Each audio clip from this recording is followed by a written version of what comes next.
Hey, what's up, everybody? I think it's funny because I hear people moaning and groaning over there in the gym side of the business here. And you guys might be hearing them too. And getting ready to start my workout here for the evening, and these guys are jamming out. But I wanted to make sure I hopped on here. I'm big on doing the things that I say that I'm going to do, so I'm going to keep this going here. And kind of the theme for today, was that I'm so lucky to work with a lot of proactive, disciplined, fitness oriented type of people that are typically trying to get after it. And one of the things that they struggle with is how to modify what they're doing during their workout. So if they're having pain in their wrist or their elbow or their shoulder or somewhere, and they're trying to do upper body workouts, what do you do? At some point that starts to make some people kind of crazy, and that's where they can end up making some really serious mistakes, or they end up getting frustrated and just stopping and not doing anything, which isn't what we want. So one of the first things that I tell people almost all the time, that if you've had pain in a part of your body really anywhere for longer than 7 to 10 days, and especially if you tried some ibuprofen or some self-care along those lines, that it's probably the best to go get it looked at, especially by somebody that's into musculoskeletal or orthopedic care. I know in different states, in the different insurances, it's different, and you might need to go see your PCP first, but in most states you can go see a physical therapist with direct access, which means that you don't need to go see your physician first. And for most workout type of pains, things from exercises, or especially if you're feeling pain during your exercise, it's something that a physical therapist can usually take care of. And so if you're feeling that pain again within a 7 to 10 day time period, you really should go get it looked at, because it's probably not going to correct itself, and it's only going to get worse.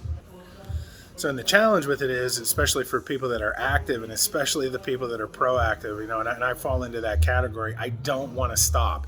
Most people don't want to stop either. And if you go to, a medical practitioner that's not well versed in orthopedics or musculoskeletal care, especially, working with athletes, or, that's involved in any type of sports scenario, they typically tell people to just completely shut it down, which usually actually makes it worse. You keep getting weaker, and basically your pain goes away. And then when you try to go back into your sport or into the activity, the workouts or whatever it is that you like to do, you still can't do them. So one of the easiest things that you can do is just add in some basic, simple isometrics or some eccentrics, right? So isometrics are when you're doing a hold. So if you're thinking about maybe a biceps curl, you would end up kind of holding it in this position or this position down here, and holding that weight, and basically doing a 3 to 5 count or something along those lines. Say you're doing 3 sets of 10, and you can just hold in those positions, and that'll help continue to build up your strength. Typically, you're having, most of the time you end up having pain in your end ranges of motion. So doing those isometrics in different angles, but maybe staying away from the end ranges, could be potentially more beneficial. Or you just work on the lowering phase, the eccentric phase, the slow lowering of the weight or the resistance that you're doing under a very controlled form and in a strict manner, can also take pressure off of that area that's having pain, and allow it to heal a little faster, while you also don't start going backwards, right?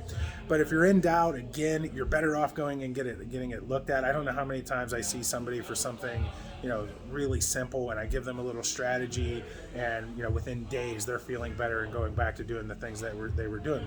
But if you're not, right, you don't want to let it linger for months and months and months, because then that usually typically leads somebody to either end up having surgery, or you end up in therapy for 5 times longer than you need to be. All right, cool. Just wanted to throw that out there. I hope you guys are liking these nuggets. Which my man, I give a shout out to my man Jason Feltman. He's one of my clients, and he's doing great with the marketing for his business. And he told me I got to keep putting these nuggets out here. So, all right, thanks guys. Talk to you later.